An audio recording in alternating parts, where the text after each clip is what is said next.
Esa noche, mientras firmaba los papeles del asilo, mis 3 hijos no me miraron a los ojos ni una sola vez. Acabábamos de enterrar a su padre. Yo aún llevaba puesto el vestido negro del velorio. Todavía podía oler las flores marchitas del ataúd. Y ellos ya habían decidido deshacerse de mí. Me llamo Julieta Cervantes. Tengo 60 años. Y lo que voy a contarte no es solo la historia de cómo mis hijos me abandonaron. Es la historia de cómo descubrí quién era yo realmente cuando ya no les importaba. Porque 3 días después de que me dejaran en aquel lugar frío, con olor a desinfectante y soledad, mi rostro apareció en todos los noticieros del país. Había ganado $22 millones en la lotería. Y mis hijos, mis 3 hijos, regresaron. Pero ya no era la misma mujer que habían dejado atrás. Déjame llevarte al principio, no al día del asilo, más atrás, al día en que todo comenzó a romperse sin que yo lo notara. Era un martes de octubre. Recuerdo la fecha porque era el cumpleaños de Roberto, mi esposo. Cumplía 65 años. Yo preparé su pastel favorito. 3 leches con fresas frescas. La cocina olía a vainilla y leche condensada. Puse la mesa con el mantel bordado que mi madre me regaló cuando me casé. Roberto entró a la cocina apoyándose en su bastón. Llevaba meses enfermo, cáncer de páncreas. Los doctores nos habían dado 6 meses, pero Roberto era terco. Ya llevábamos 10. Julieta, me dijo con esa voz ronca que ya no era la suya. ¿Llamaste a los muchachos? Los muchachos, así les decía, como si todavía fueran niños jugando en el patio. Sí, mi amor, ya vienen. Mentí. La verdad es que sí los había llamado. Rodrigo, el mayor, me dijo que tenía una junta importante. Patricia, mi única hija, dijo que los niños tenían clases de natación. ¿Y Daniel, el menor? Daniel ni siquiera contestó. Pero a Roberto no le dije nada de eso. Solo encendí las velitas del pastel y canté las mañanitas yo sola, mientras él cerraba los ojos y sonreía como si escuchara un coro completo. Esa fue la última vez que vi a Roberto sonreír. Después de apagar las velas, Roberto me tomó de la mano. Tenía los dedos fríos, delgados como ramas secas. Julieta, quiero que me prometas algo. Lo que sea, mi amor. Él señaló hacia la sala. En la pared estaba colgada una fotografía vieja, en blanco y negro. Era de nuestro día de bodas. Yo tenía 22 años. Roberto, 25. Estábamos parados frente a la iglesia de San Miguel, con las manos entrelazadas y esa mirada de quien cree que el amor lo puede todo. Cuando yo ya no esté, prométeme que vas a ser feliz. Me reí, una risa nerviosa, incómoda. No digas eso, Roberto. Tú no te vas a ningún lado. Pero él apretó mi mano con más fuerza de la que creía que le quedaba. Prométemelo, Julieta. No dejes que nadie te quite esa sonrisa. Ni siquiera ellos. No entendía a qué se refería con ni siquiera ellos. O tal vez sí lo entendí, pero no quise verlo. Roberto murió 4 semanas después. Fue un viernes por la tarde. Yo estaba a su lado, sosteniendo su mano. Él abrió los ojos, me miró con esa ternura que me acompañó durante 38 años de matrimonio, y susurró, «Gracias por todo, mi reina». Y se fue, así, en silencio, sin drama, como quien apaga una vela con un suspiro. Lloré durante horas, lloré como no había llorado nunca, pero no estaba sola. Mis 3 hijos llegaron al hospital. Rodrigo con su traje gris de ejecutivo, Patricia con sus lentes de sol aunque ya era de noche, Daniel con esa mirada distante que siempre tenía cuando algo le incomodaba. Los abracé, lloré en sus hombros, pensé que al menos en ese momento tan terrible, estaríamos unidos, pero fue en el velorio cuando todo cambió. El velorio fue en la funeraria San Rafael, flores blancas por todas partes, el ataúd cerrado, porque Roberto no quiso que lo vieran así, tan delgado, tan vacío. Yo estaba sentada en la primera fila, con las manos entrelazadas sobre el regazo. La gente pasaba, me daba el pésame, decía cosas como, «Está en un lugar mejor», o «Fue un gran hombre». Yo solo asentía, no tenía fuerzas para hablar. Rodrigo, Patricia y Daniel estaban a mi lado, o eso creía, porque cuando me levanté para ir al baño, los escuché. Estaban en el pasillo lateral, hablando en voz baja, pero no lo suficientemente baja. «No podemos dejarla sola en esa casa», dijo Rodrigo. «Es demasiado grande, y ella ya no tiene a papá para cuidarla». «¿Y qué sugieres?», preguntó Patricia. «¿Que se venga a vivir con alguno de nosotros?» «Yo no tengo espacio», dijo Daniel rápidamente. Además, ya sabes cómo es mamá, siempre queriendo opinar en todo. Me quedé paralizada detrás de la puerta. Sentí cómo algo dentro de mí se partía en dos. Hay un asilo muy bueno en Coyoacán, dijo Rodrigo. Tiene jardines, enfermeras las 24 horas. Podemos dividir los gastos entre los tres. ¿Un asilo? Patricia sonaba dudosa. ¿No es muy pronto? Es lo mejor para ella, insistió Rodrigo. Así va a estar bien cuidada. Y nosotros, bueno, nosotros podemos seguir con nuestras vidas. Nadie dijo nada más. Regresé al baño. Me miré en el espejo. Tenía los ojos rojos, hinchados, el rímel corrido. Y en ese momento entendí algo terrible. Para mis hijos, yo ya no era su madre. Era un problema que había que resolver. 3 días después del funeral, Rodrigo llegó a la casa con unos papeles en la mano. Mamá, tenemos que hablar. Yo estaba en la cocina, preparando café. El mismo café que Roberto tomaba todas las mañanas. Todavía no sabía cómo dejar de preparar 2 tazas. ¿De qué quieres hablar, hijo? Él puso los papeles sobre la mesa. Eran documentos de ingreso al asilo. Es por tu bien, mamá. Vas a estar mejor ahí. Nosotros te vamos a visitar cada semana, te lo prometo. Miré los papeles. Luego lo miré a él. Y en sus ojos no vi amor. Vi alivio, como quien se quita un peso de encima. Firmé los documentos sin decir una palabra.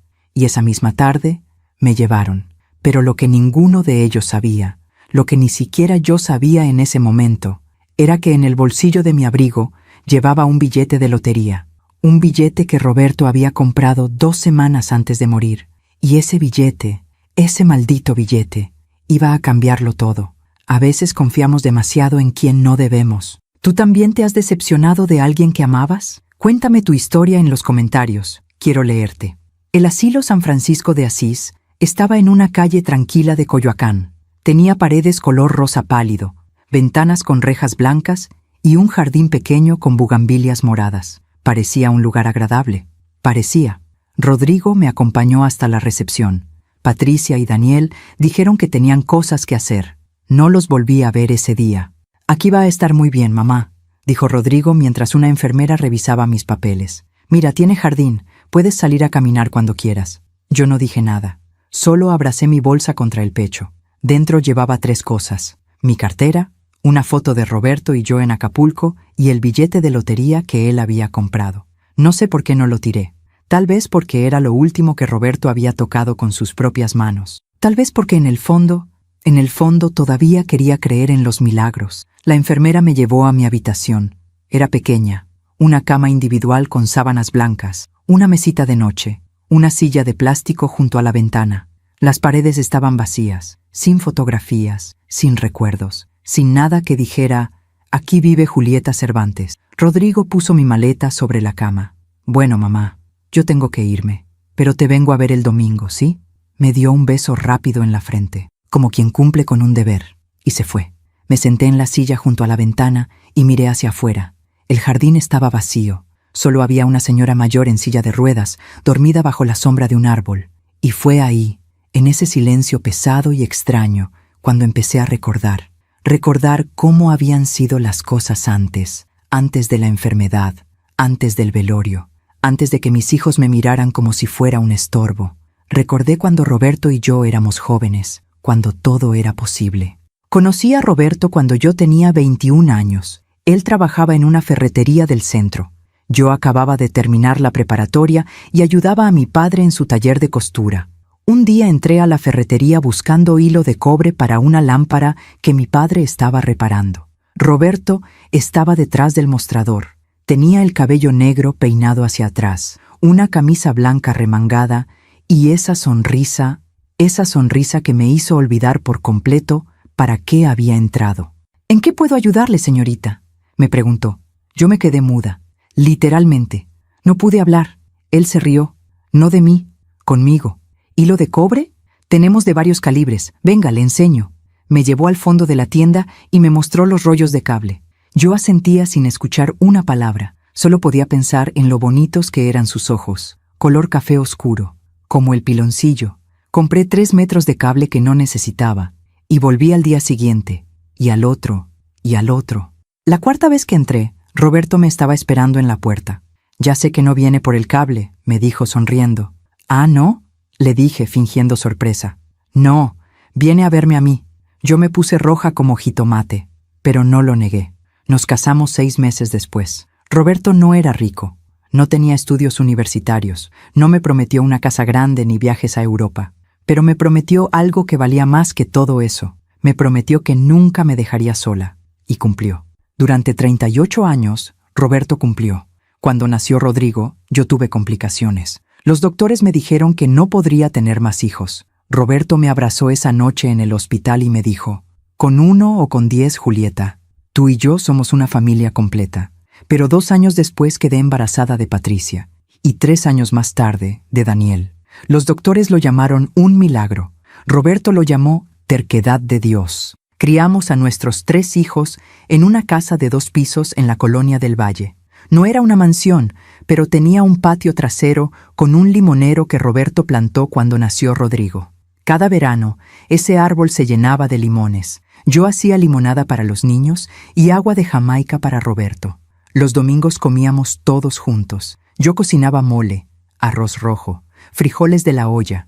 Roberto ponía música de los Panchos en el tocadiscos. Los niños jugaban en el patio hasta que caía la noche. Éramos felices, o al menos yo creía que éramos felices, pero los hijos crecen, y cuando crecen, se van. Rodrigo fue el primero en irse. Consiguió un trabajo en una empresa de tecnología.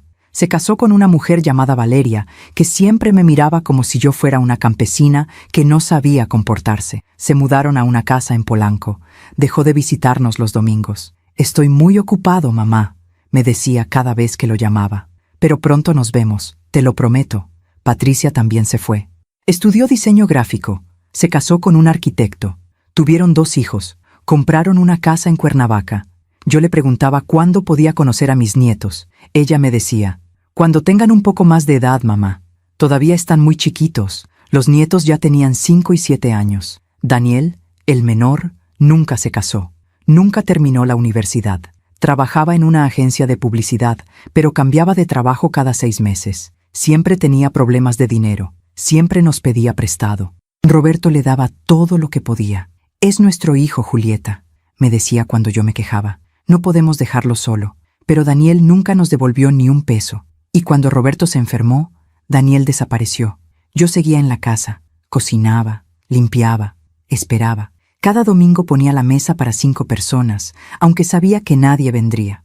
Roberto me decía: «No los presiones, Julieta, ya tienen sus vidas». Pero yo veía la tristeza en sus ojos. Esa tristeza de un padre que lo dio todo y ahora se pregunta si valió la pena. Y cuando Roberto enfermó, cuando los doctores nos dijeron que solo le quedaban meses de vida, yo esperé que mis hijos regresaran. Esperé que entendieran que su padre los necesitaba, pero no regresaron. Rodrigo mandaba dinero para los medicamentos, pero no venía a visitarlo. Patricia llamaba por teléfono cada 2 semanas, pero siempre tenía prisa. Daniel simplemente no contestaba. Yo me quedé sola cuidando a Roberto, cambiándole las sábanas, dándole de comer, leyéndole el periódico en voz alta, aunque ya casi no podía escuchar. Y en esas noches largas, cuando Roberto dormía y yo me quedaba despierta escuchando su respiración débil, me preguntaba: ¿en qué momento perdí a mis hijos? ¿En qué momento dejaron de ser aquellos niños que corrían descalzos por el patio y me abrazaban cuando tenían miedo? ¿En qué momento se convirtieron en extraños? Ahora estaba aquí, en un asilo, mirando por la ventana un jardín vacío. Roberto había muerto, mis hijos me habían abandonado, y yo solo tenía un billete de lotería arrugado en el fondo de mi bolsa, un billete que Roberto compró la última vez que pudo caminar solo hasta la tienda de la esquina. Cuando volvió, me lo mostró con esa sonrisa pícara que siempre tenía cuando hacía algo que yo consideraba un desperdicio de dinero. «Julieta, este es el bueno. Lo siento en el corazón». Yo me reí y le dije que estaba loco, pero guardé el billete, porque era suyo, porque era lo último que me había dado antes de que todo se derrumbara. Saqué el billete de mi bolsa, lo miré, los números estaban borrosos, doblados, casi ilegibles, y pensé: ¿y si Roberto tenía razón? Mientras cuento todo esto, pienso en dónde estarás escuchándome. Escribe el nombre de tu ciudad en los comentarios. Pasé mi primera noche en el asilo sin dormir. La cama era dura, las sábanas olían a cloro. Y cada vez que cerraba los ojos, veía el rostro de Roberto. Lo veía sonriendo, lo veía enfermo, lo veía diciendo adiós. A las 6 de la mañana, una enfermera tocó a mi puerta. «Señora Cervantes, es hora del desayuno». Me levanté. Me puse la misma ropa del día anterior. No tenía fuerzas para buscar otra cosa en la maleta. El comedor estaba en el primer piso. Era un salón grande con mesas redondas y sillas de plástico. Había unas 15 personas sentadas, todas mayores, todas con esa mirada perdida de quien ya no espera nada. Me senté sola en una mesa junto a la ventana. Una señora del comedor me trajo un plato con huevos revueltos, frijoles y 2 tortillas frías. Comí sin ganas, sin sabor. Todo me sabía a ceniza. Después del desayuno volví a mi habitación. No sabía qué hacer. En mi casa siempre tenía algo que hacer. Lavar ropa, cocinar, limpiar, regar las plantas del patio, llamar a mis hijos aunque no contestaran. Pero aquí no había nada que hacer. Solo esperar. Esperar a que pasara el día. Esperar a que alguien viniera a visitarme. Esperar a morir. Me senté en la silla junto a la ventana. Saqué la fotografía de Roberto y yo en Acapulco. Era de hace 20 años. Estábamos en la playa. Él tenía el brazo sobre mis hombros. Yo sonreía con los ojos cerrados porque el sol me daba de frente. Éramos felices. ¿Qué pasó? El domingo llegó. Rodrigo había prometido que vendría a visitarme. Yo me arreglé desde temprano. Me puse un vestido azul claro que Roberto siempre decía que me quedaba bien. Me peiné. Me puse un poco de labial rosa pálido. Me senté en la sala de visitas a las 10 de la mañana. Rodrigo había dicho que vendría a las 11. Pasaron las 11, las 12, la 1 de la tarde. Rodrigo no llegó. A las 3 de la tarde recibí un mensaje en mi celular. «Perdón, mamá. Surgió algo de último momento en el trabajo. Te veo la próxima semana. Cuídate». Guardé el teléfono. Me quité el labial con una servilleta y volví a mi habitación. Esa noche lloré por primera vez desde que había llegado al asilo. Lloré en silencio, con la cara hundida en la almohada, para que nadie me escuchara. Y me pregunté, ¿así se sentirá morir poco a poco? ¿Así se sentirá desaparecer sin que nadie lo note? Pasaron 3 días más. Patricia no llamó. Daniel tampoco. Rodrigo mandó otro mensaje. «Hola, mamá. ¿Cómo estás? Espero que bien. Pronto te voy a visitar». Yo no le respondí. ¿Para qué? El miércoles por la mañana decidí salir a caminar por el jardín. Necesitaba aire. Necesitaba recordar que todavía estaba viva. El jardín era más pequeño de lo que parecía desde mi ventana.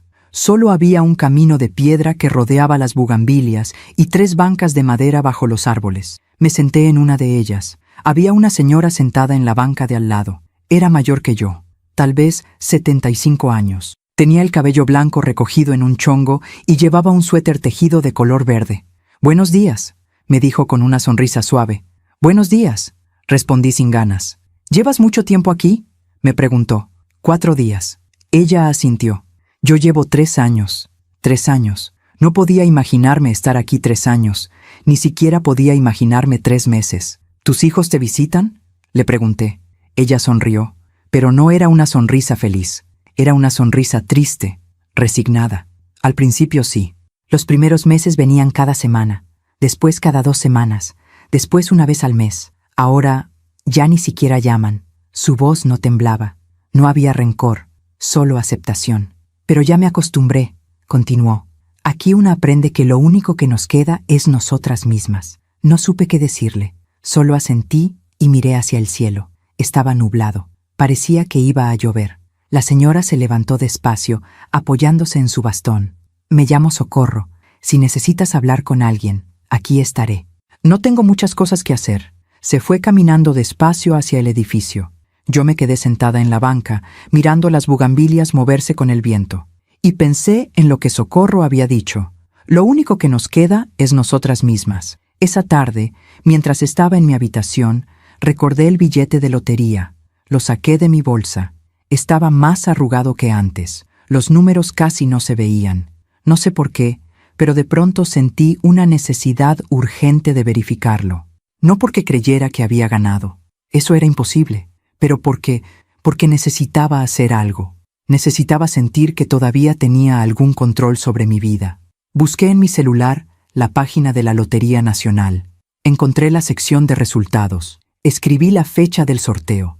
2 semanas atrás, el día antes de que Roberto muriera. Aparecieron los números ganadores. Miré el billete. Miré la pantalla. Volví a mirar el billete. El corazón me empezó a latir tan rápido que sentí que se me iba a salir del pecho. Los números coincidían, todos, cada uno. Me quedé paralizada. El celular casi se me cae de las manos. No podía ser. No podía ser real. Volví a verificar. 1 vez, 2 veces, 3 veces. Los números seguían siendo los mismos. Había ganado. $22 millones. Roberto tenía razón.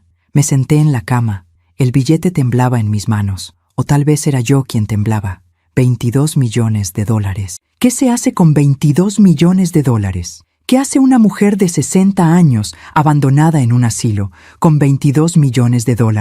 Pensé en mis hijos, en Rodrigo con su traje gris y su promesa de visitarme la próxima semana, en Patricia con sus lentes oscuros y sus excusas, en Daniel con su silencio. Pensé en cómo me habían dejado aquí, sin mirar atrás, sin preguntarse si estaba bien, sin importarles si me sentía sola. Y algo dentro de mí, algo que había estado dormido durante mucho tiempo, despertó. No era odio, no era venganza, era claridad. Por primera vez en años vi las cosas como realmente eran. Mis hijos no me amaban, me soportaban, pero ahora yo tenía algo que ellos querían. Y por primera vez desde que Roberto murió, sonreí. Al día siguiente, decidí no decirle a nadie sobre el billete. Todavía no. Primero necesitaba pensar, necesitaba planear. Guardé el billete en el fondo de mi maleta, envuelto en un pañuelo de Roberto, y seguí mi rutina como si nada hubiera pasado. Desayuné en el comedor, caminé por el jardín, saludé a Socorro, pero por dentro todo había cambiado, porque ahora sabía algo que mis hijos no sabían. Ahora yo tenía el poder, y ellos todavía me creían una vieja abandonada, sin valor, sin importancia. Pero pronto iban a descubrir quién era realmente Julieta Cervantes. Pronto iban a descubrir que su madre no era tan fácil de olvidar. Aún me pregunto si hice lo correcto. ¿Y tú? ¿Qué habrías hecho en mi lugar? Pasaron 5 días desde que descubrí que había ganado la lotería. 5 días en los que no le dije nada a nadie. Cada mañana me despertaba y por un segundo olvidaba dónde estaba. Luego veía las paredes blancas del asilo, la ventana con rejas, la silla de plástico, y recordaba. Pero ahora era diferente. Ahora, cada vez que me sentía pequeña, invisible, olvidada, tocaba el fondo de mi maleta. Sentía el pañuelo de Roberto, sentía el billete guardado dentro, y respiraba, porque ese billete no era solo papel, era mi voz, era mi dignidad, era la prueba de que Roberto seguía cuidándome, incluso desde donde estuviera, pero todavía no sabía qué hacer con él. ¿Debía ir a cobrarlo? ¿Debía decirle a mis hijos? ¿Debía quedarme callada? Cada opción me daba miedo, porque sabía que en el momento en que ese dinero se hiciera real, todo cambiaría, y yo no estaba segura de estar lista para ese cambio, así que seguía haciendo lo que siempre había hecho: esperar, callar, obedecer, porque eso era lo que había aprendido durante toda mi vida. El sábado por la mañana, Rodrigo finalmente vino a visitarme. Llegó a las 11. Yo estaba en la sala de visitas, sentada en un sillón de tela gastada, esperándolo desde las 10. Entró con prisa. Llevaba jeans y una camisa blanca. Traía su celular en la mano. Ni siquiera lo guardó cuando se sentó frente a mí. «Hola, mamá. ¿Cómo estás?» «Bien», mentí. Él asintió sin mirarme realmente. Sus ojos estaban en la pantalla del celular. «Qué bueno. Me da gusto que te estés adaptando. Como si esto fuera unas vacaciones, como si yo hubiera elegido estar aquí». «¿Cómo están Patricia y Daniel?», le pregunté. «Bien, todos bien. Ocupados, ya sabes, pero bien. Ocupados, siempre ocupados». Rodrigo guardó el celular en su bolsillo y finalmente me miró. «Oye, mamá, necesito hablar contigo de algo importante». Mi corazón dio un vuelco. Pensé, sabe del billete, de alguna forma se enteró, pero no sabía nada. «Necesitamos vender la casa». Me quedé helada. ¿La casa? ¿Nuestra casa? Sí, mamá, la casa de Del Valle. Ya no tiene sentido mantenerla. Tú estás aquí, papá ya no está, la casa está vacía, y los gastos son muchos. La luz, el agua, el predial, el mantenimiento. No vale la pena. Sentí como si me hubieran dado un golpe en el pecho. La casa, nuestra casa, la casa donde nacieron mis hijos, la casa donde Roberto plantó el limonero, la casa donde pasamos 38 años de nuestra vida. Pero ahí están todas mis cosas, los muebles, las fotos, Ya lo sé, mamá. Por eso te estoy avisando. Vamos a ir este fin de semana a sacar lo que quieras guardar. Lo demás lo vamos a donar o vender. ¿Este fin de semana? ¿Tan rápido? Es que ya encontramos un comprador, un matrimonio joven. Nos ofrecen buen precio. Y la verdad, necesitamos el dinero. Necesitamos el dinero. No dijo necesitas, dijo necesitamos. Como si la casa fuera de él. Como si Roberto y yo no hubiéramos pagado cada ladrillo, cada ventana, cada puerta con nuestro trabajo. ¿Y si yo no quiero vender? Pregunté con voz temblorosa. Rodrigo suspiró. Ese suspiro que usaba cuando yo decía algo que él consideraba absurdo. Mamá, sé realista. Tú ya no puedes vivir sola, y nosotros no podemos estar pagando una casa vacía. Es lo mejor para todos, para todos. Siempre decía para todos, pero en realidad quería decir para mí. Además, continuó, con el dinero de la venta podemos pagar el asilo por adelantado. Así no tenemos que estar preocupándonos cada mes. Ahí estaba. La verdad, no le importaba la casa. No le importaba si yo quería conservarla. Le importaba no tener que pagar más. Me quedé callada. Porque eso era lo que siempre hacía. Callarme, aceptar, no causar problemas. Está bien, dije finalmente. Rodrigo sonrió. Se puso de pie. Sabía que ibas a entender, mamá. Eres muy lista. Bueno, te dejo. Tengo que ir a comer con Valeria. Pero el domingo paso por ti para que veas la casa por última vez. ¿Sale? Asintió sin esperar mi respuesta. Me dio un beso rápido en la frente y se fue. Yo me quedé sentada en el sillón, mirando la puerta por donde había salido. Y me di cuenta de algo terrible. Para Rodrigo, yo ya no era su madre. Era un trámite, un pendiente, algo que había que resolver lo más rápido posible. Esa noche no pude dormir. Pensaba en la casa, en el limonero del patio, en la cocina donde preparé miles de comidas, en la sala donde Roberto y yo veíamos películas los viernes por la noche, en la habitación donde dormimos abrazados durante 38 años. Iban a venderla, iban a borrar todo eso, como si nunca hubiera existido. Y yo solo había dicho, está bien, porque eso era lo que siempre hacía, decir que sí, callarme, no pelear. Pero mientras estaba acostada en esa cama dura del asilo, mirando el techo blanco, algo empezó a cambiar dentro de mí. Una voz pequeña, una voz que llevaba años dormida, una voz que sonaba mucho a Roberto. No dejes que nadie te quite esa sonrisa, ni siquiera ellos. Me levanté de la cama, saqué el billete de lotería de mi maleta. Lo miré bajo la luz de la luna que entraba por la ventana. 22 millones de dólares. Con ese dinero podía hacer lo que quisiera. Podía comprar 10 casas, podía viajar por el mundo, podía vivir en un hotel de 5 estrellas el resto de mi vida. Pero no se trataba del dinero, se trataba de algo más profundo. Se trataba de que por primera vez en años, yo tenía una decisión que tomar, una decisión que nadie más podía tomar por mí. Y en ese momento supe que no podía seguir callándome. No podía seguir aceptando todo sin decir nada, porque si seguía así, iba a desaparecer. Iba a convertirme en esa señora del jardín que nadie visitaba. Iba a convertirme en una sombra. Y yo no quería ser una sombra. Yo quería ser Julieta Cervantes, la mujer que Roberto amó, la mujer que crió 3 hijos, la mujer que todavía tenía voz, aunque mis hijos ya no quisieran escucharla. El domingo, Rodrigo vino por mí al asilo. Esta vez trajo a Patricia y a Daniel. Los 3 llegaron en el coche de Rodrigo, un BMW negro, reluciente, costoso. Me subí en el asiento de atrás. Patricia iba en el asiento del copiloto. Daniel iba a mi lado, mirando su celular. Nadie me saludó más allá de un «Hola, mamá», sin voltear a verme.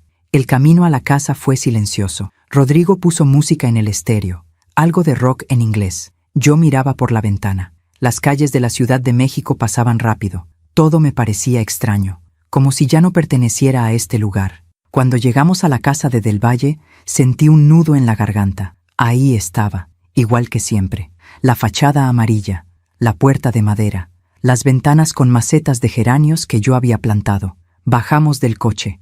Rodrigo abrió la puerta con su llave. Entramos. El olor me golpeó primero.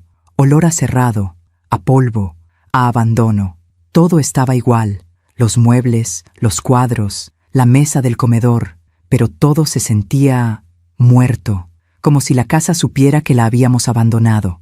Caminé despacio por la sala. Toqué el respaldo del sofá donde Roberto se sentaba a leer el periódico. Pasé mi mano por la mesa donde cenábamos todos juntos. Patricia estaba en la cocina, revisando los cajones. «Mamá, ¿quieres algo de aquí? ¿Platos? ¿Ollas?» «No», dije con voz débil. «Ya no cocino». Daniel estaba en el patio, fumando un cigarro. Ni siquiera entró a la casa. Subí las escaleras. Entré a la habitación que había compartido con Roberto durante casi 4 décadas. La cama seguía ahí. Las sábanas estaban dobladas. Todo estaba en orden, como si Roberto fuera a llegar en cualquier momento. Me senté en la orilla de la cama. Cerré los ojos y por un momento, solo por un momento, sentí su presencia. «Julieta, no dejes que te borren». Abrí los ojos. Miré la fotografía de nuestra boda que seguía colgada en la pared y tomé una decisión. No iba a dejar que vendieran esta casa sin pelear. No iba a dejar que borraran todo lo que Roberto y yo construimos. Pero tampoco iba a decirles del billete. Todavía no. Primero necesitaba ver hasta dónde eran capaces de llegar. Necesitaba saber si todavía quedaba algo de amor en sus corazones, o si solo quedaba dinero. Mientras cuento todo esto, pienso en dónde estarás escuchándome. Escribe el nombre de tu ciudad en los comentarios. 2 días después de visitar la casa, recibí una llamada de Rodrigo. Yo estaba en el jardín del asilo, sentada en la misma banca donde había conocido a Socorro. El sol de la tarde calentaba suave. Las bugambilias se movían con el viento. «Mamá, te tengo buenas noticias», dijo Rodrigo con voz alegre. «Ya cerramos la venta de la casa. El matrimonio firmó ayer. En 2 semanas tenemos que entregarla». 2 semanas. ¿Y mis cosas?, pregunté. «Ya contratamos una empresa de mudanzas. Van a empacar todo y lo van a guardar en una bodega. Tú no te preocupes por nada». Una bodega. 38 años de vida guardados en cajas, en una bodega fría y oscura. «Rodrigo, ¿de verdad no hay otra opción?». Él suspiró, ese suspiro que ya conocía también. «Mamá, ya hablamos de esto. Es lo mejor. Además, el dinero nos viene muy bien. Patricia necesita ayuda para la colegiatura de los niños. Daniel tiene deudas. Y yo, bueno, Valeria y yo estamos pensando en cambiar de coche». Sentí algo amargo subir por mi garganta. El dinero de mi casa, la casa que Roberto y yo pagamos con nuestro sudor, iba a servir para pagar colegiaturas, deudas y un coche nuevo. ¿Y para mí?, pregunté con voz tan baja que casi no salió. ¿Queda algo para mí? Hubo un silencio del otro lado de la línea. «Mamá, tú estás bien, estás en el asilo, tienes comida, tienes cuidado. ¿Qué más necesitas?». Colgó antes de que pudiera responder. Me quedé sentada con el celular en la mano, mirando la pantalla que se había apagado. «¿Qué más necesitas?». Esa pregunta me dio vueltas en la cabeza durante horas. ¿Qué más necesitaba? Dignidad, respeto, que me vieran como algo más que una carga, que me preguntaran cómo me sentía, que me abrazaran de verdad, no de compromiso. Pero eso no se compraba con el dinero de ninguna casa. Esa noche, mientras estaba acostada en mi cama, tomé una decisión. Iba a cobrar el billete de lotería, pero no le iba a decir nada a mis hijos. Todavía no. Primero quería ver qué hacían. Quería ver si alguno de ellos, aunque fuera uno solo, venía a preguntarme cómo estaba de verdad. Si alguno se sentaba conmigo y me tomaba de la mano. Si alguno me decía: «Mamá, te extraño. Perdón por haberte dejado sola». Si eso pasaba, si tan solo uno de ellos mostraba un poco de amor verdadero, entonces yo compartiría todo con ellos. Todo. Pero si no pasaba, si seguían tratándome como un estorbo, como un gasto, como algo que había que resolver lo más rápido posible, entonces yo tomaría mis propias decisiones, y ellos iban a descubrir que su madre no era tan tonta como creían. Al día siguiente, le pedí permiso a la directora del asilo para salir unas horas. «Necesito hacer unos trámites en el banco», le dije. Ella me miró con desconfianza, como si una mujer de 60 años no pudiera hacer trámites sola. «¿Alguien la va a acompañar?». «No, puedo sola». Ella dudó, pero finalmente asintió. «Está bien, pero regrese antes de las 6. Después de esa hora cerramos la puerta principal». Me puse mi mejor vestido, el azul claro. Me peiné con cuidado. Me puse los aretes de perla que Roberto me regaló en nuestro 10º aniversario. Me miré al espejo, y por primera vez en semanas, vi a Julieta Cervantes. No a la vieja del asilo, no a la madre abandonada. Vi a la mujer que todavía estaba viva. Tomé un taxi hasta las oficinas de la Lotería Nacional. Quedaban en el centro de la ciudad. El tráfico estaba pesado. El taxista puso música norteña. Yo miraba por la ventana, con el billete guardado en mi bolsa, apretándolo con fuerza. Cuando llegué, había una fila de personas esperando, todos con billetes en la mano, todos con esa misma expresión de esperanza y duda. Esperé mi turno. El corazón me latía tan fuerte que sentía que todos podían escucharlo. Finalmente, una señorita detrás del mostrador me hizo una seña. «Buenas tardes. ¿En qué le puedo ayudar?» «Vengo a verificar un billete», dije con voz temblorosa. Le entregué el billete. Ella lo escaneó en su computadora. Miró la pantalla. Luego me miró a mí. Luego volvió a mirar la pantalla. «Espere un momento, por favor». Se levantó y fue a hablar con un hombre de traje que estaba en una oficina al fondo. El hombre se puso de pie. Vino hacia mí caminando rápido. «Señora, ¿me puede acompañar, por favor?» Me llevó a una oficina privada. Mi corazón ya no latía. Estaba a punto de explotar. «Señora, este billete es ganador del premio mayor. $22 millones. Lo dijo como si fuera algo normal, como si me estuviera diciendo la hora. Yo no pude hablar, solo asentí. «Necesitamos que llene unos documentos y vamos a tener que hacer una conferencia de prensa. Es obligatorio. Todos los ganadores tienen que aparecer en los medios. Es parte del protocolo». Conferencia de prensa. Medios. Mi rostro en la televisión. Mis hijos verían. Todo el país vería. «¿Cuándo sería la conferencia?», pregunté. «En 3 días. El viernes a las 11 de la mañana. Aquí mismo. 3 días. En 3 días, todo el mundo sabría que Julieta Cervantes, la vieja abandonada en un asilo, había ganado $22 millones.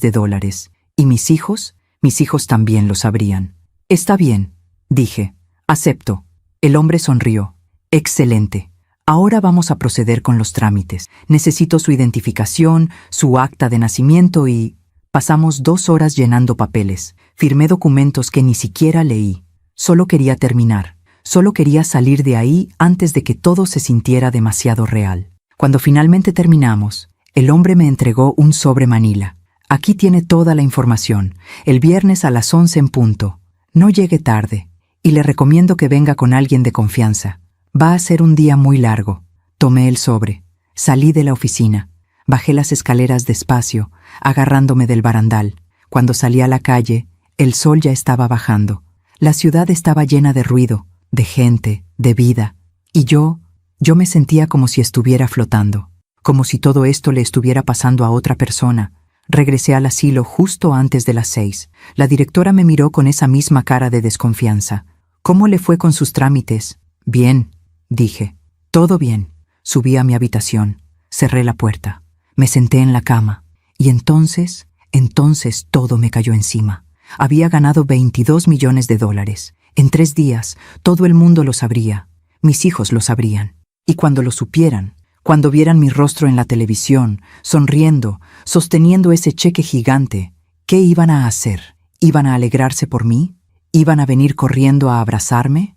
¿O iban a venir corriendo por el dinero?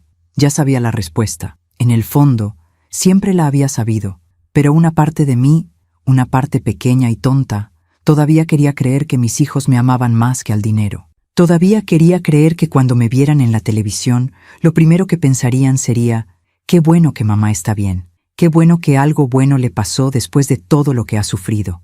Pero sabía que no iba a ser así. Sabía que lo primero que pensarían sería $22 millones. Y en ese momento tomé otra decisión. No iba a decirles nada antes de la conferencia. Iba a dejar que se enteraran por la televisión. Iba a dejar que el mundo entero se enterara al mismo tiempo. Y después iba a ver qué hacían. Iba a ver si venían por amor o si venían por dinero. Los siguientes 2 días pasaron lentos, tan lentos que cada hora se sentía como un día entero. Socorro me preguntó si me pasaba algo. Le dije que no, que solo estaba cansada. Rodrigo mandó otro mensaje. «Hola, mamá. La mudanza es el sábado. Ya no tienes que venir. Nosotros nos encargamos de todo. Cuídate». Patricia llamó una vez. Duró 3 minutos. Me preguntó cómo estaba. Le dije que bien. Ella dijo que tenía prisa y colgó. Daniel no dio señales de vida. Y yo seguí esperando el viernes, esperando que todo cambiara, porque sabía que después de ese día, nada volvería a ser igual. El jueves por la noche no pude dormir. Me quedé despierta mirando el techo, pensando en Roberto. ¿Qué haría él en mi lugar? Roberto siempre fue generoso, siempre perdonaba, siempre veía lo bueno en las personas, pero también era justo, y sabía reconocer cuando alguien lo estaba usando. Cerré los ojos, y lo escuché, tan claro como si estuviera a mi lado. Julieta, no les des nada hasta que demuestren que lo merecen. Abrí los ojos. Eso era exactamente lo que tenía que hacer. No iba a regalarles nada. No iba a ser la madre tonta que perdona todo y da todo sin pedir nada a cambio. Iba a ponerlos a prueba. Iba a ver quién era capaz de amarme sin esperar nada. Y solo entonces decidiría qué hacer con esos $22 millones. El viernes amaneció nublado. Parecía que iba a llover. Me levanté temprano. A las 6 de la mañana ya estaba despierta, sentada en la orilla de mi cama, mirando el vestido azul claro que había colgado en la puerta del armario la noche anterior. Hoy era el día. Hoy todo el país iba a saber que Julieta Cervantes había ganado $22 millones. Y mis hijos también lo iban a saber. Me bañé despacio. Me puse crema en las manos. Me peiné con cuidado, recogiéndome el cabello en un chongo bajo, como me gustaba a Roberto. Me puse los aretes de perla. Me pinté los labios con ese color rosa suave que siempre usaba. Me miré al espejo. Y por primera vez en mucho tiempo, me vi bonita. No vieja, no abandonada, no invisible, bonita. A las 9 de la mañana, un coche negro llegó al asilo a recogerme. Lo había enviado la Lotería Nacional. El chofer era un señor mayor, amable, que me abrió la puerta y me ayudó a subir. ¿Nerviosa, señora?, me preguntó mientras arrancaba. Un poco, admití. Él sonrió por el espejo retrovisor. Es normal, pero no se preocupe. Va a salir todo bien. Usted solo tiene que sonreír y agradecer. Lo demás lo hacen ellos. Sonreír y agradecer. Eso sonaba fácil, pero sabía que nada de esto iba a ser fácil. Llegamos a las oficinas de la Lotería Nacional a las 10:30. Ya había periodistas esperando afuera. Cámaras, micrófonos, gente con cámaras de celular. El chofer me ayudó a bajar. En cuanto puse un pie en la banqueta, los flashes empezaron a dispararse. «Señora Cervantes, por aquí». «Señora, ¿cómo se siente? Una foto, por favor». Me sentí mareada. Era demasiada luz, demasiado ruido. Pero entonces recordé algo que Roberto me había dicho una vez, muchos años atrás, cuando tuve que dar una presentación en la escuela de Rodrigo y estaba tan nerviosa que casi me desmayo. «Julieta, respira. Tú eres más fuerte de lo que crees». Respiré, alcé la cabeza y caminé hacia la entrada. Dentro del edificio me esperaba el mismo hombre de traje que me había atendido 2 días antes. Se llamaba Licenciado Ramírez. «Señora Cervantes, bienvenida. ¿Lista para su gran día?» «Lista», dije, aunque no estaba segura de estarlo. Me llevó a una sala grande. Había una mesa larga con micrófonos. Detrás, un fondo azul con el logo de la Lotería Nacional. Y frente a la mesa, al menos 30 periodistas sentados en sillas, todos con cámaras, grabadoras y libretas. «Siéntese aquí, por favor», me indicó el licenciado Ramírez, señalando una silla en el centro de la mesa. Me senté. Las piernas me temblaban. Las manos también. El licenciado Ramírez se sentó a mi lado. Tomó uno de los micrófonos. «Buenos días a todos. Gracias por venir. Hoy tenemos el honor de presentarles a la señora Julieta Cervantes, ganadora del premio mayor de la Lotería Nacional. $22 millones. Los flashes explotaron de nuevo. Las cámaras se movieron. Los periodistas empezaron a hacer preguntas al mismo tiempo. «Señora Cervantes, ¿cómo se siente? ¿Qué va a hacer con el dinero? ¿Tenía idea de que había ganado? ¿Cuántos años tiene? ¿Tiene familia?» El licenciado Ramírez levantó la mano pidiendo silencio. «Por favor, una pregunta a la vez. La señora Cervantes responderá con gusto». Me acercó el micrófono. Yo lo tomé con manos temblorosas. Una periodista joven, de cabello corto y lentes rojos, levantó la mano. «Señora Cervantes, ¿cómo se enteró de que había ganado?» Tragué saliva. Mi voz salió más débil de lo que esperaba. Mi esposo compró el billete 2 semanas antes de morir. Yo lo guardé. Y cuando revisé los números, me di cuenta de que había ganado. ¿Su esposo falleció recientemente?» «Hace 3 semanas». Hubo un murmullo entre los periodistas. Algunos escribían rápido en sus libretas. Otros me miraban con compasión. Otro periodista, un hombre mayor con bigote, preguntó: «¿Y qué va a hacer con el dinero?» Esa era la pregunta que todos querían saber, la pregunta que yo misma me había hecho 1000 veces. Respiré hondo, y por primera vez en mucho tiempo, dije la verdad. Todavía no lo sé, pero sé que quiero hacer algo bueno, algo que honre la memoria de mi esposo, algo que ayude a otras personas. El licenciado Ramírez sonrió. Excelente respuesta, señora Cervantes. Luego me entregó un cheque gigante. Uno de esos cheques de cartón que se usan para las fotos. Tenía mi nombre escrito con marcador negro. Julieta Cervantes, 22 millones de dólares. Sonría, por favor. Sonreí. Los flashes explotaron otra vez. Me sentí como una actriz en una película que no entendía. La conferencia duró 40 minutos más. Me hicieron todo tipo de preguntas. Algunas fáciles, otras no tanto. ¿Tiene hijos? Sí, 3. ¿Están aquí con usted? Silencio. No. ¿Por qué no? Esa pregunta me dolió más de lo que esperaba. Porque tienen sus vidas, sus trabajos, sus familias. La periodista de lentes rojos insistió. Pero usted acaba de ganar 22 millones de dólares. ¿No quisieron acompañarla? No sabía qué decir. No podía decirles la verdad. No podía decirles que mis hijos no sabían, que los había dejado afuera a propósito. Ellos se van a enterar cuando vean esto en las noticias, dije finalmente. Hubo otro murmullo, más fuerte esta vez, y en ese momento supe que había cometido un error. Acababa de darles la historia que querían, la historia de la madre abandonada que ganó millones y sus hijos ni siquiera estaban ahí. Cuando la conferencia terminó, el licenciado Ramírez me acompañó a una oficina privada. Señora Cervantes, necesitamos hablar de los siguientes pasos. El dinero va a estar disponible en su cuenta bancaria en 5 días hábiles. Mientras tanto, le recomiendo que contrate un abogado y un contador. Este tipo de premios atraen mucha atención, y no toda es buena. Asentí. Sabía a qué se refería. También le sugiero que no tome decisiones importantes inmediatamente. Tómese su tiempo. Piense bien qué quiere hacer. Muchas personas que ganan la lotería terminan arruinadas porque no saben manejar el dinero. Entiendo. Él me entregó una carpeta con documentos. Aquí tiene toda la información. Si necesita ayuda, puede llamarme. Mi número está en la primera página. Le agradecí y salí del edificio por la puerta trasera. El chofer me estaba esperando. Cuando subí al coche, finalmente pude respirar. Había terminado. Ya estaba hecho. Ya no había vuelta atrás. En unas horas, mi rostro estaría en todos los noticieros del país, y mis hijos lo verían. Regresé al asilo a las 2 de la tarde. Me quité el vestido azul claro, me puse ropa cómoda, me acosté en la cama, y esperé a que sonara mi teléfono. Esperé a que Rodrigo, Patricia o Daniel me llamaran. Esperé a que me dijeran, «Mamá, vimos las noticias. ¿Estás bien? ¿Por qué no nos dijiste? ¿Necesitas algo?» Pero el teléfono no sonó. Pasaron las 3, las 4, las 5 de la tarde. Nada.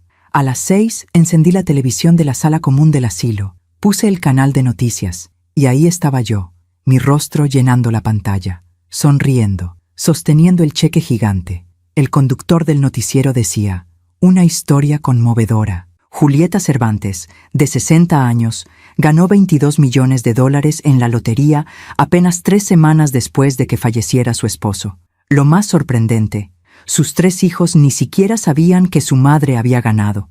Se enteraron como todos nosotros, viendo las noticias. La cámara hacía un acercamiento a mi rostro, y yo, en esa imagen congelada, me veía tranquila, serena, como si supiera algo que nadie más sabía. Socorro estaba sentada a mi lado en el sofá de la sala común. Me tomó de la mano. «Julieta, ¿eres tú?» Asentí. «Sí, Socorro, soy yo».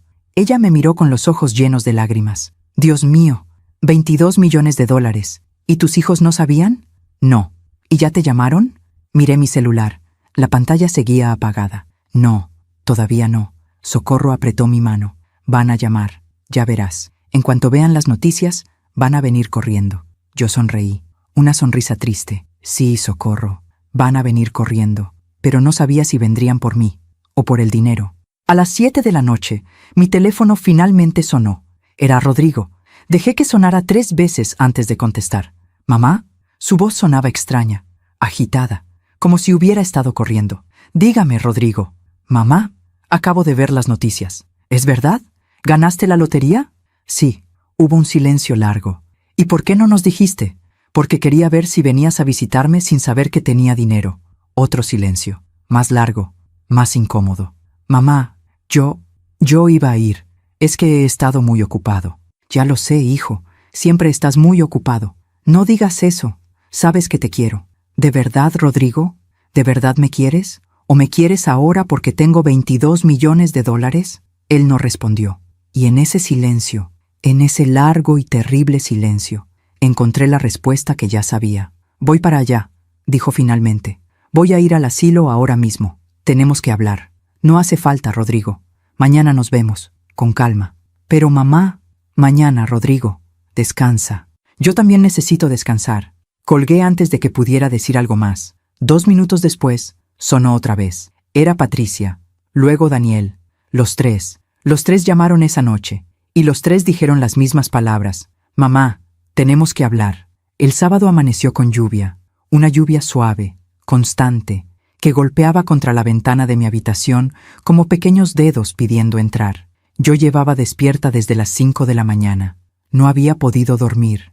Mi mente no dejaba de repetir las llamadas de la noche anterior, las voces de mis 3 hijos, todas diciendo lo mismo. Mamá, tenemos que hablar. No, mamá, qué alegría. No, mamá, qué bendición. No, mamá, ¿cómo te sientes? Solo, tenemos que hablar. Como si yo fuera un problema que resolver. Como si esos 22 millones de dólares fueran un asunto que discutir en una junta de negocios. A las 10 de la mañana, los 3 llegaron juntos al asilo. Yo estaba en la sala de visitas esperándolos. Llevaba puesto un vestido sencillo color beige, sin maquillaje, sin aretes. Quería que me vieran como realmente estaba.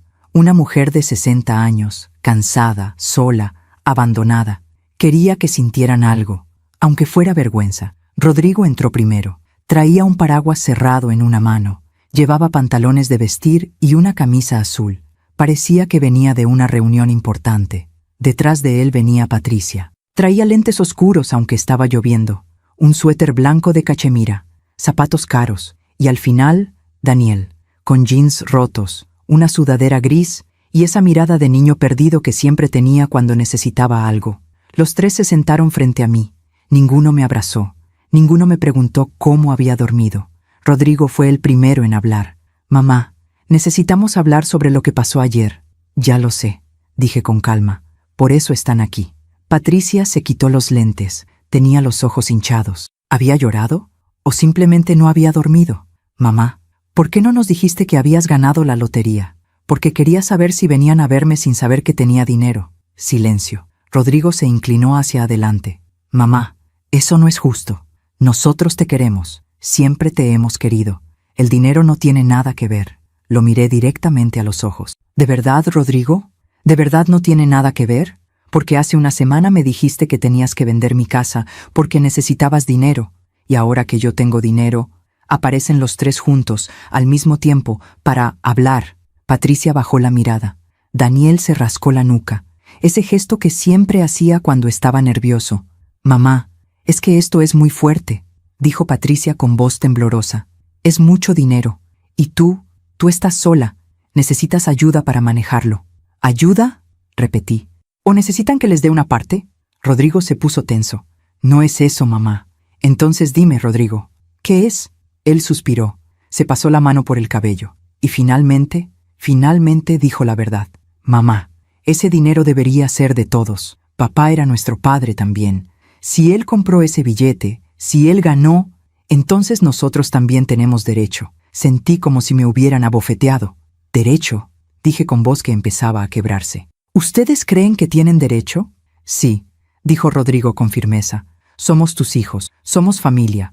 Me puse de pie. Las piernas me temblaban, pero me obligué a mantenerme erguida. Familia, repetí. Ustedes quieren hablar de familia. Caminé hacia la ventana. La lluvia seguía cayendo. Todo afuera se veía gris y borroso. ¿Dónde estaban cuando su padre se estaba muriendo? ¿Dónde estaban cuando yo pasaba noches enteras cuidándolo, cambiándole las sábanas, dándole de comer con cuchara porque ya no podía sostener el tenedor? Nadie respondió.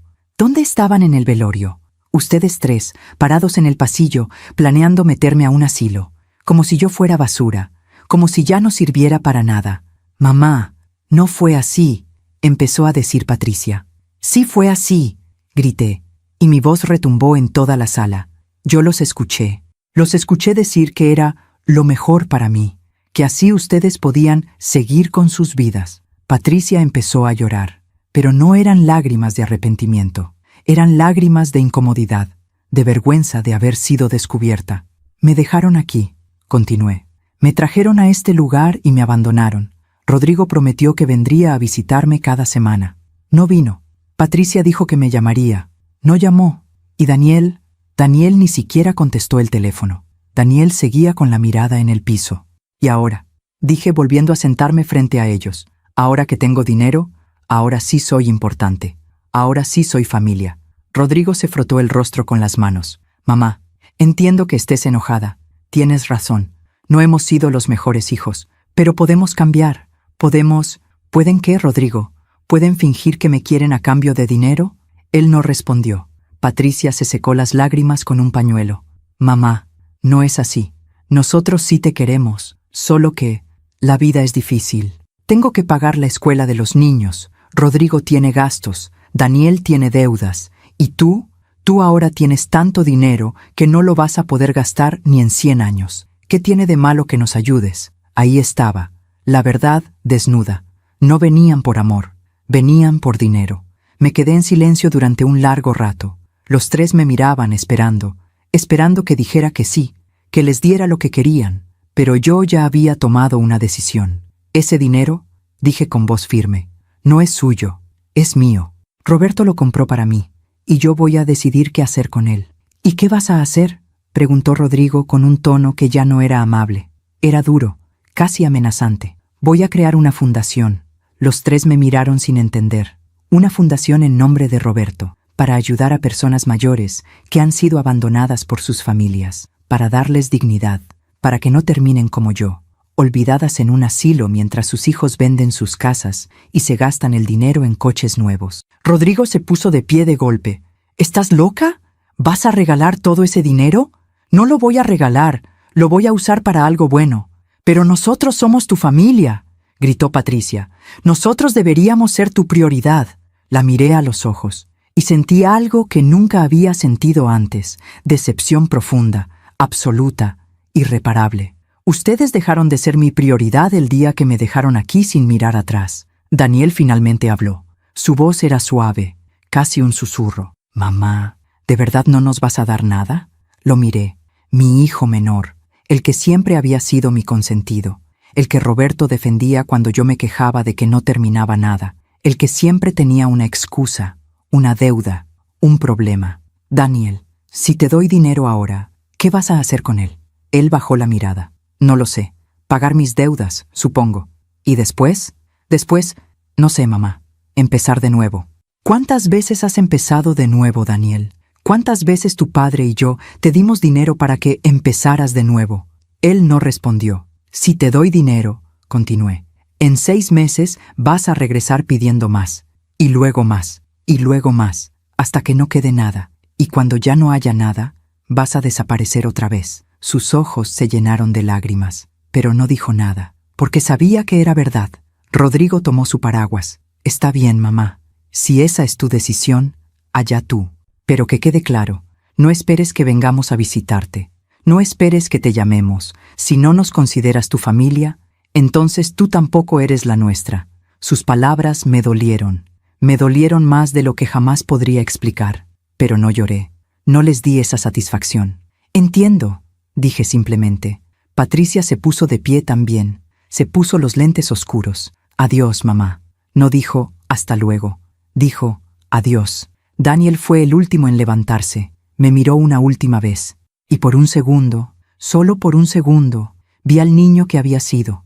Al niño que me abrazaba cuando tenía pesadillas. Al niño que me decía, te quiero, mami, antes de dormir. Pero ese niño ya no existía. Adiós, mamá, dijo con voz rota. Y se fueron, los tres, juntos, como habían venido. Me quedé sentada en esa silla durante mucho tiempo, mirando la puerta por donde habían salido. La lluvia seguía cayendo, y yo había perdido a mis 3 hijos. Pero por primera vez en mucho tiempo, me sentía libre. Libre de la mentira de que me querían. libre de la esperanza de que algún día cambiarían, libre de la necesidad de complacerlos, de callarme, de aceptar todo sin decir nada. Había perdido a mis hijos, pero me había encontrado a mí misma. Después de que mis hijos se fueron, me quedé en la sala de visitas hasta que dejó de llover. Afuera, el cielo seguía gris, pero algo dentro de mí, algo había cambiado. No me sentía destrozada, no me sentía vacía, me sentía clara, como cuando limpias una ventana sucia y de pronto puedes ver todo lo que había del otro lado, todo lo que siempre estuvo ahí pero que no podías distinguir por el polvo y la mugre. Mis hijos no me amaban, no de verdad. Tal vez alguna vez lo hicieron, tal vez cuando eran pequeños, cuando me necesitaban, cuando yo era útil, pero ahora solo me veían como una fuente de dinero o como un estorbo. Y yo había pasado años tratando de convencerme de que no era así, tratando de justificar sus ausencias, sus olvidos, sus desprecios, pero ya no podía seguir mintiéndome. La verdad dolía tanto que sentía como si algo se hubiera roto dentro de mi pecho. Pero también había alivio, porque ahora sabía, y saber la verdad, por dolorosa que sea, siempre es mejor que vivir en la mentira. Esa noche, saqué una libreta vieja que tenía guardada en mi maleta. Era una libreta que Roberto me había regalado años atrás. Tenía la portada de color café y las hojas amarillentas por el tiempo. Me senté en la cama, con la libreta sobre las piernas, y empecé a escribir. Escribí todo lo que quería hacer con ese dinero. No escribí nombres de mis hijos, no escribí darle tanto a Rodrigo, tanto a Patricia, tanto a Daniel. Escribí otra cosa. Escribí Fundación Roberto Cervantes, para la dignidad de los adultos mayores. Y debajo empecé a anotar ideas: hogares dignos para personas abandonadas, apoyo legal para adultos mayores maltratados, programas de salud mental, talleres de arte, música, lectura, acompañamiento emocional. Cada idea que escribía me llenaba de algo que no había sentido en mucho tiempo: propósito. Por primera vez desde que Roberto murió, sentía que tenía una razón para seguir adelante, no solo para sobrevivir, para vivir, para hacer algo que valiera la pena. Al día siguiente, domingo, busqué en internet abogados especializados en fundaciones. Encontré uno, una mujer. Se llamaba licenciada Mónica Herrera. Tenía buenas referencias. Había trabajado con varias organizaciones sin fines de lucro. Le mandé un correo explicándole quién era y qué quería hacer. Ella me respondió en menos de 2 horas. Señora Cervantes, sería un honor trabajar con usted. ¿Podemos reunirnos esta semana? Coordinamos una cita para el martes, en su oficina, en la colonia Roma. Por primera vez en semanas, sentí algo parecido a la emoción. El lunes por la mañana, mi celular empezó a sonar. Era un número desconocido. Contesté con precaución. ¿Señora Cervantes? Sí, soy yo. Buenos días. Le hablo del programa Historias de Vida de Canal 11. Vimos su conferencia de prensa y nos encantaría invitarla a contar su historia en nuestro programa. Es un espacio donde las personas comparten experiencias que pueden inspirar a otros. Me quedé callada. ¿Contar mi historia? ¿En la televisión? No sé si sea buena idea, dije. Señora Cervantes, su historia es poderosa. Usted es una mujer que perdió a su esposo, fue dejada en un asilo, ganó la lotería y decidió hacer algo bueno con ese dinero. Hay millones de personas que necesitan escuchar eso, personas que se sienten solas, personas que han sido abandonadas por sus familias. Su historia les puede dar esperanza. Pensé en Socorro, en la señora del jardín que llevaba 3 años sin que sus hijos la visitaran. Pensé en todas las personas como yo, como nosotras, personas mayores que se volvieron invisibles para sus propias familias. ¿Cuándo sería?, pregunté. Podemos grabar la próxima semana. Usted decide el día. Está bien, acepto. Excelente. Le mando toda la información por correo. Colgué. Y en ese momento supe que esto era parte de algo más grande. No se trataba solo de mí. Se trataba de todas las Julietas del mundo. De todas las mujeres que habían sido olvidadas. Y si mi historia podía ayudar aunque fuera a una sola persona, entonces valía la pena contarla. El martes fui a la oficina de la licenciada Mónica Herrera.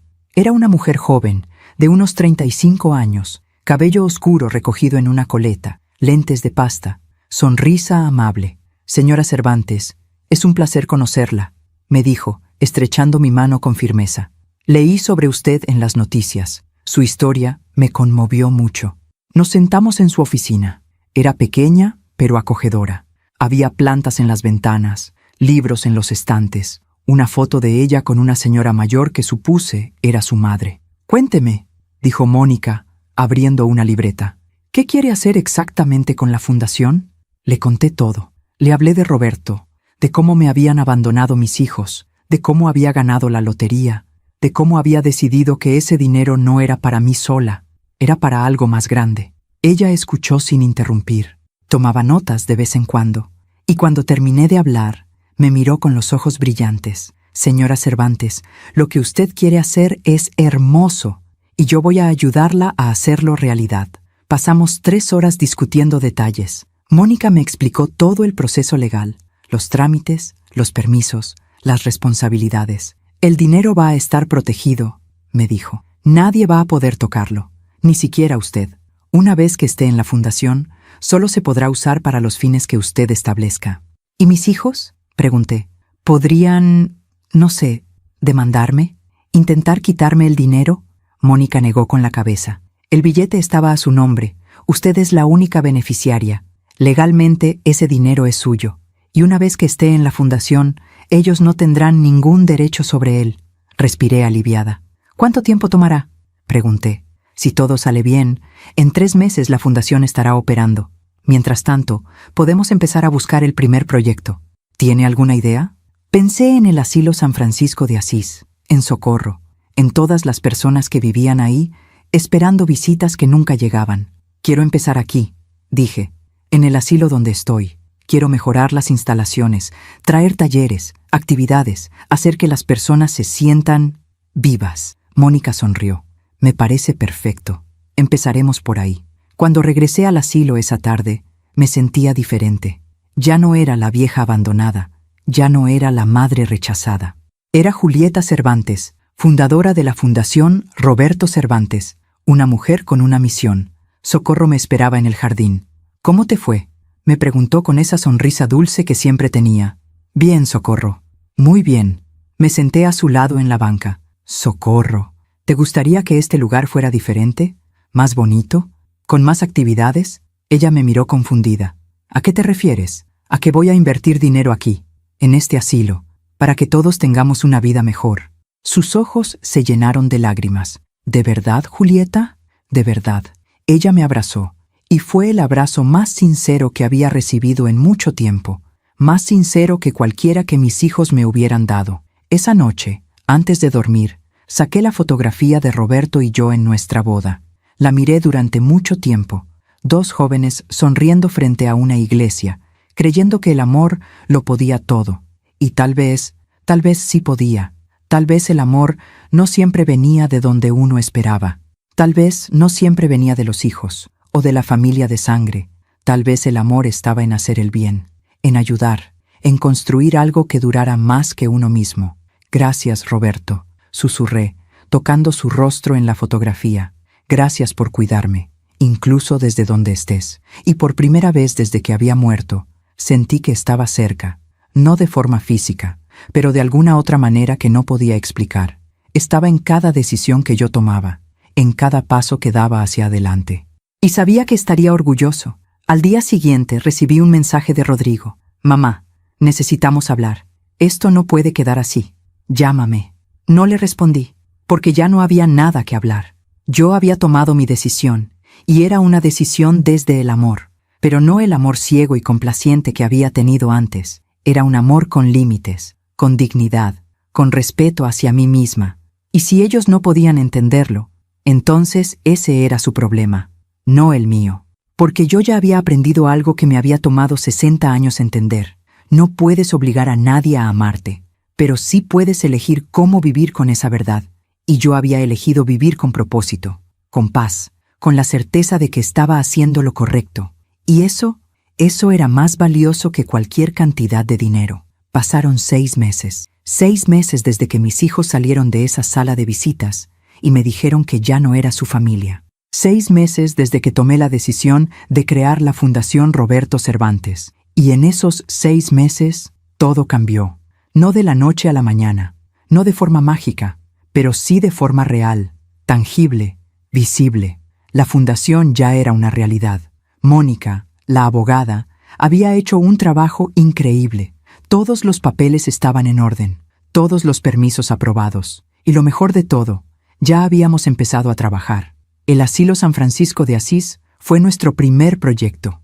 Con parte del dinero renovamos las habitaciones. Pintamos las paredes de colores cálidos, amarillos suaves, azules claros, verdes menta. Compramos camas nuevas, colchones cómodos, sábanas de algodón que no olían a cloro. Arreglamos el jardín, plantamos más bugambilias, pusimos bancas nuevas, construimos un pequeño huerto donde los residentes podían sembrar jitomates, cilantro, chiles, cosas simples, pero que les hacían sentir útiles, vivos. Contratamos profesores de pintura, de música, de literatura. 2 veces por semana venía un maestro de yoga. Los jueves, un grupo de jóvenes universitarios venía a hacernos compañía, a jugar cartas, a escuchar nuestras historias. El asilo dejó de ser un lugar donde la gente venía a esperar la muerte. Se convirtió en un lugar donde la gente venía a vivir lo que le quedaba de vida con dignidad. Y yo me convertí en algo que nunca imaginé. Me convertí en la voz de los olvidados. La entrevista en el programa Historias de Vida se transmitió un martes por la noche. Yo estaba nerviosa, muy nerviosa. Socorro se sentó a mi lado en la sala común del asilo. Otras 5 personas más se unieron para ver el programa. Cuando apareció mi rostro en la pantalla, sentí un nudo en la garganta. Ahí estaba yo, sentada frente a la conductora del programa, una mujer elegante de cabello corto que me miraba con esa calidez que solo tienen las personas que saben escuchar. En la entrevista, conté mi historia completa. Conté cómo Roberto y yo nos conocimos, cómo construimos una vida juntos, cómo criamos 3 hijos, cómo él enfermó, cómo murió, y conté la parte más difícil. Conté cómo mis hijos me dejaron en un asilo 3 días después del funeral, cómo no vinieron a visitarme, cómo planeaban vender mi casa sin preguntarme. Conté cómo descubrí que había ganado la lotería, y cómo, cuando mis hijos se enteraron, vinieron corriendo, no por mí, por el dinero. La conductora me preguntó, ¿y qué sintió cuando se dio cuenta de que sus hijos solo querían el dinero?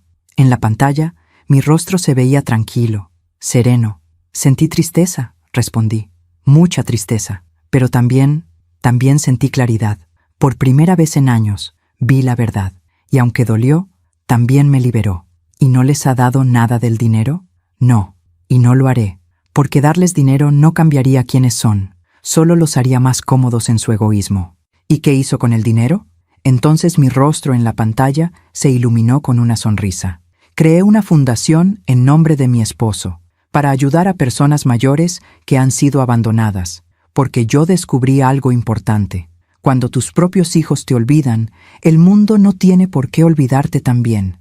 La sala común del asilo estalló en aplausos. Socorro lloraba a mi lado. Me abrazó con fuerza. Julieta, eres una heroína. Yo no me sentía una heroína, solo me sentía en paz. Después de que se transmitió la entrevista, mi teléfono no dejó de sonar. Pero no eran mis hijos los que llamaban. Eran periodistas, organizaciones sociales, personas que querían apoyar la fundación, personas que querían contar sus propias historias de abandono. Recibí cientos de mensajes. Algunos me partieron el corazón. Señora Julieta, mi madre está en un asilo y mis hermanos y yo no la hemos visitado en 2 años. Su historia me hizo llorar. Mañana voy a ir a verla. Señora Cervantes, gracias por decir en voz alta lo que muchos callamos. Mi padre murió solo en un hospital porque ninguno de sus hijos llegó a tiempo. Su historia me recordó que todavía tengo tiempo de cambiar con mi madre. Julieta, tengo 80 años y vivo sola. Mis hijos me llaman una vez al mes. Su historia me dio fuerza para saber que no estoy loca, que no soy una carga, que merezco respeto. Cada mensaje me recordaba por qué había tomado esta decisión. No solo por mí, por todos nosotros, por todas las personas que se volvieron invisibles con el tiempo. Pero no todos los mensajes eran de apoyo. También llegaron mensajes de personas que me criticaban. Señora, usted es muy egoísta, esos son sus hijos, la sangre es la sangre. Usted debería perdonarlos y darles su parte. Qué feo que use el dinero para vengarse de sus hijos. Ellos la criaron y usted así les paga. Usted es una mala madre. Los hijos siempre deben ser la prioridad. Al principio, esos mensajes me dolían, me hacían dudar. ¿Era egoísta? ¿Era vengativa? ¿Era mala madre? Pero entonces recordaba las noches en que llamaba a Rodrigo y él no contestaba. Recordaba cuando Patricia me decía que sus hijos estaban muy chiquitos para conocerme aunque ya tenían 7 años. Recordaba cuando Daniel me pedía dinero prestado y nunca lo devolvía. Recordaba el día del velorio, la conversación en el pasillo. Ya sabes cómo es mamá. Siempre queriendo opinar en todo. Y entonces dejaba de dudar. No era mala madre.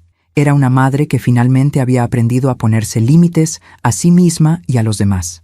3 meses después de la entrevista, la fundación abrió su segundo proyecto, una casa hogar en la colonia Doctores. Era una casa vieja que habíamos comprado y renovado. Tenía 6 habitaciones grandes, una cocina equipada, una sala con televisión y una terraza con plantas. Ahí vivían 10 personas mayores que habían sido abandonadas por sus familias, algunas encontradas en la calle, otras rescatadas de asilos en malas condiciones. Cada una tenía su propia historia, y todas eran desgarradoras. Don Alfredo, de 72 años, había sido dejado por su hijo en una estación del metro. Literal, su hijo le dijo que iba a comprar algo y nunca regresó. Doña Carmen, de 68 años, había vivido 2 años en la calle después de que su hija la corrió de la casa porque ocupaba el cuarto para hacer una oficina. Don Luis, de 80 años, había sido internado en un asilo por su familia y nunca recibió una sola visita en 5 años. Escuchar sus historias me partía el corazón, pero también me daba fuerza, porque ahora, gracias a Roberto, gracias a ese billete de lotería, gracias a esa decisión que tomé, estas personas tenían un hogar, tenían dignidad, tenían una segunda oportunidad. Pero mientras la fundación crecía, mientras yo encontraba propósito y paz, mis hijos empezaron a enfrentar las consecuencias de sus propias decisiones. Rodrigo fue el primero. Me enteré por casualidad. Socorro había visto una nota en el periódico. Me la enseñó una mañana mientras desayunábamos. Ejecutivo de empresa tecnológica es despedido tras denuncias de maltrato laboral. El ejecutivo era Rodrigo. Leí la nota completa. Al parecer, varios empleados lo habían denunciado por trato abusivo, por gritos, por humillaciones públicas. La empresa había decidido despedirlo para proteger su imagen. Sentí algo raro en el pecho. No era alegría, no era satisfacción, era tristeza. Tristeza porque Rodrigo había repetido conmigo el mismo patrón que usaba con sus empleados, maltrato disfrazado de eficiencia. 2 semanas después, me enteré de que Valeria, su esposa, había pedido el divorcio. No me lo dijo él. Me lo dijo Patricia. Me llamó una tarde, llorando. «Mamá, Valeria dejó a Rodrigo. Se llevó a los niños. Dice que ya no aguanta su carácter, que es una persona amargada y controladora». Yo no dije nada. «Rodrigo está destruido, mamá. Perdió su trabajo, perdió a su familia. Y tú ni siquiera lo has llamado». «¿Y él me ha llamado a mí?», pregunté con calma. Silencio. «Mamá, por favor, él te necesita». «Patricia, cuando yo lo necesité, él no estuvo. Ahora que él me necesita, no puedo fingir que todo está bien». Ella colgó sin decir adiós. Patricia fue la segunda. Su vida perfecta en Cuernavaca empezó a derrumbarse poco después. Su esposo, el arquitecto exitoso, había invertido todo su dinero en un proyecto inmobiliario que resultó ser un fraude. Perdieron la casa. Tuvieron que mudarse a un departamento pequeño en la ciudad. Los niños tuvieron que salir de sus escuelas privadas. Patricia tuvo que vender sus bolsas de diseñador, sus joyas, su coche. Me enteré porque un día apareció en el asilo. Llegó sin avisar, sin lentes oscuros, sin maquillaje, con el cabello despeinado y los ojos hinchados. «Mamá, necesito hablar contigo». No me levanté a abrazarla. Me quedé sentada en la banca del jardín. «Dime, Patricia». Ella se sentó a mi lado. Se tapó la cara con las manos. «Lo perdimos todo, mamá. La casa, el dinero, todo. Lo siento mucho», dije, y lo decía en serio. «Necesito tu ayuda». Ahí estaba, la verdadera razón de su visita. «¿Qué tipo de ayuda?» «Dinero, mamá. Solo un poco, para que los niños puedan seguir estudiando, para que podamos pagar la renta. Por favor». La miré a los ojos. «Patricia, cuando me dejaste en este asilo, ¿pensaste en si yo tenía dinero para pagar la renta de mi vida? ¿Pensaste en si yo necesitaba ayuda?» Ella empezó a llorar. «Mamá, por favor, esto es diferente. Mis hijos, Tus hijos, la interrumpí, son tu responsabilidad. Así como tú eras mi responsabilidad, y cuando me necesitaste, yo estuve ahí, siempre. Pero cuando yo te necesité, tú no estuviste. Cometí un error, mamá, lo sé. Pero, ¿no puedes perdonarme? Sí puedo perdonarte, Patricia. Pero perdonar no significa rescatarte de las consecuencias de tus decisiones. Ella se puso de pie. Eres una mala madre, dijo con voz temblorosa. Una mala madre. Y se fue. Yo me quedé sentada en esa banca, sintiendo cómo algo dentro de mí se rompía otra vez. Pero también sabía que estaba haciendo lo correcto, porque si les daba dinero ahora, nada cambiaría. Nada. Daniel fue el último. Él nunca vino a pedirme ayuda. Nunca me llamó. Nunca apareció. Pero me enteré de su vida por una trabajadora social que colaboraba con la fundación.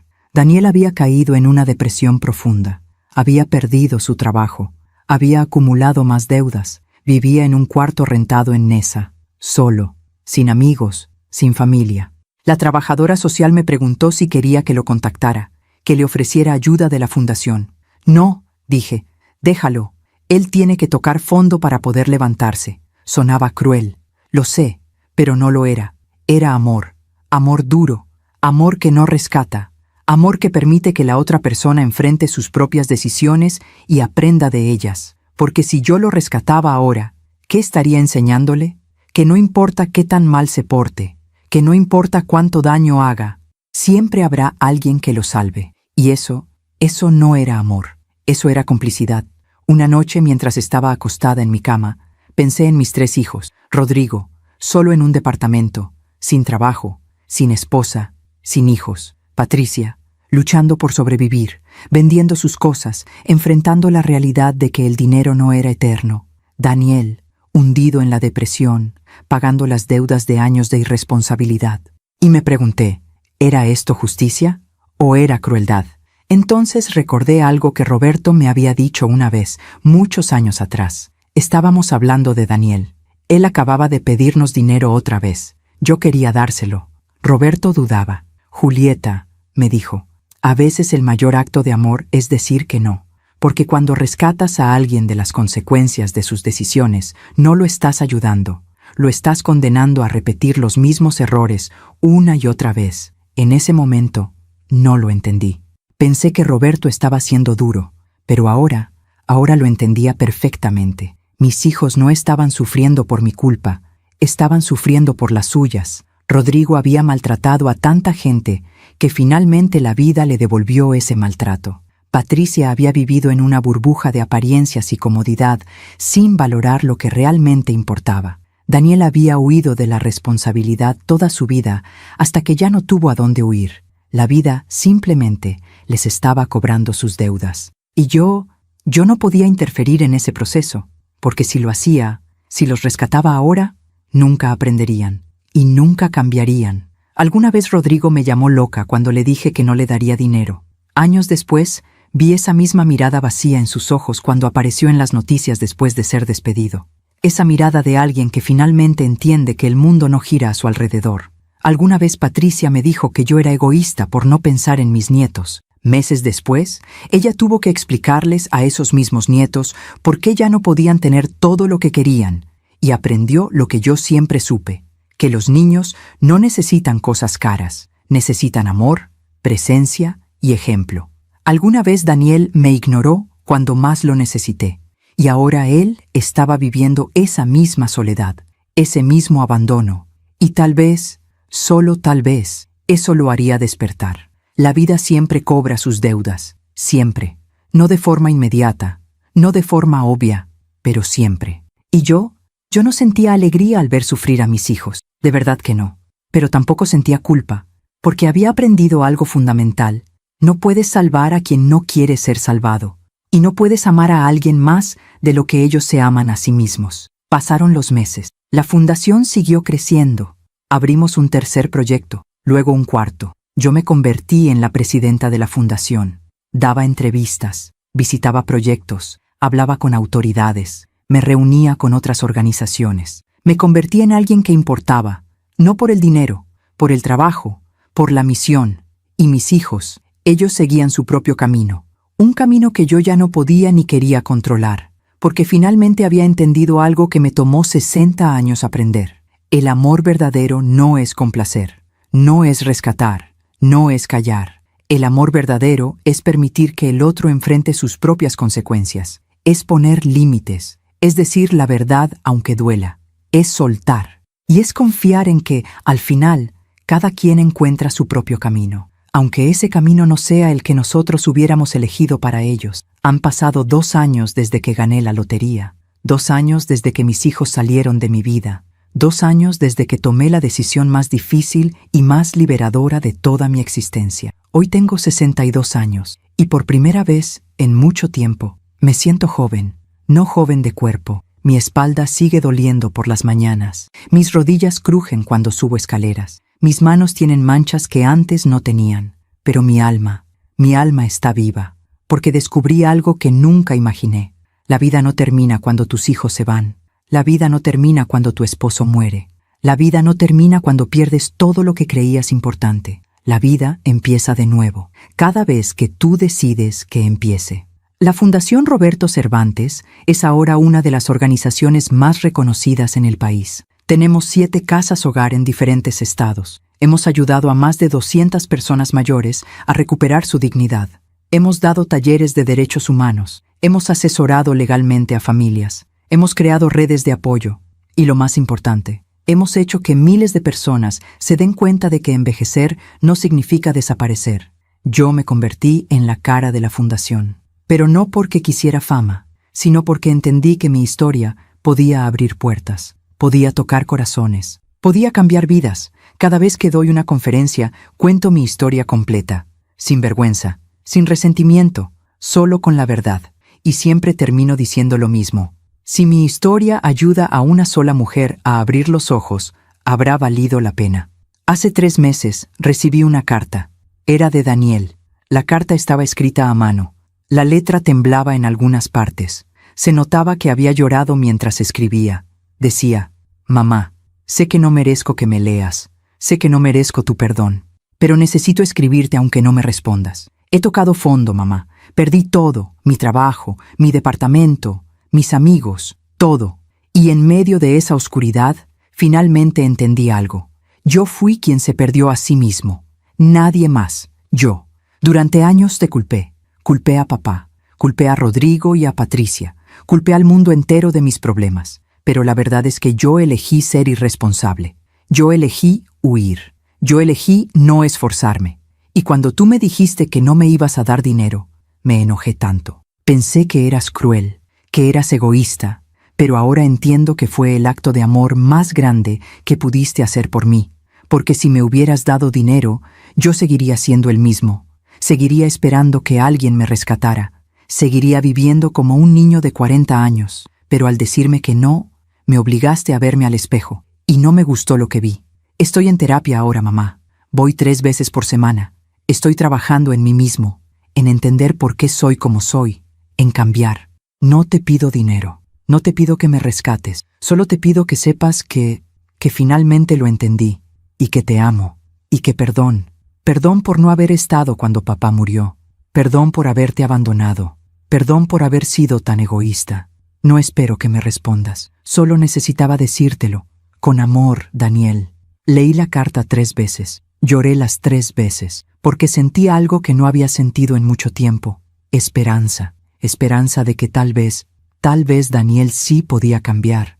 Le respondí 2 días después. Una carta corta, directa. Daniel, recibí tu carta y me alegra saber que estás en terapia, que estás trabajando en ti mismo. El perdón no es algo que se pide, es algo que se gana, con tiempo, con acciones, con cambio real. Si quieres que volvamos a tener una relación, tendrás que demostrarme que realmente has cambiado, no con palabras, con hechos. No te voy a rescatar, pero tampoco te voy a abandonar. Si necesitas hablar, puedes llamarme, pero no me pidas dinero. No me pidas que solucione tus problemas, porque lo único que puedo darte es mi escucha, mi compañía, mi apoyo emocional. El resto depende de ti. Con amor, mamá. No sé si Daniel cambiará. No sé si algún día volveremos a tener una relación de madre e hijo. Pero al menos hay una puerta abierta, una posibilidad. Y eso es más de lo que teníamos hace 2 años. Rodrigo y Patricia, en cambio, no han dado señales de vida. Supe por terceros que Rodrigo consiguió trabajo en una empresa más pequeña, con un sueldo menor, sin el poder que tenía antes. Supe que está intentando reconstruir su relación con sus hijos, que está yendo a terapia familiar. No sé si lo logrará, pero al menos está intentándolo. Patricia sigue viviendo en ese departamento pequeño. Supe que consiguió trabajo como maestra de arte en una escuela pública, que sus hijos están en escuelas de gobierno, que aprendió a vivir con menos. No me ha buscado. Y yo tampoco la he buscado, porque a veces el amor es también saber cuándo dar espacio, cuándo soltar, cuándo dejar que el otro crezca sin tu presencia. Tal vez algún día mis 3 hijos vengan a buscarme, no por dinero, por amor real. Y si ese día llega, estaré aquí, estaré lista. Pero si no llega, también estaré bien, porque aprendí que mi valor no depende de ellos. Mi felicidad no depende de ellos. Yo soy Julieta Cervantes, con o sin hijos, con o sin familia de sangre, y eso es suficiente. Hace un mes inauguramos nuestra 8ª casa hogar. Fue en Guadalajara, una casa hermosa con jardín grande, árboles frutales y una fuente en el centro. Durante la inauguración hablé frente a más de 100 personas, autoridades, periodistas, benefactores, residentes de otras casas hogar. Y dije algo que llevaba guardado en el corazón durante mucho tiempo. Cuando perdí a mi esposo, pensé que había perdido todo. Cuando mis hijos me abandonaron, pensé que mi vida había terminado.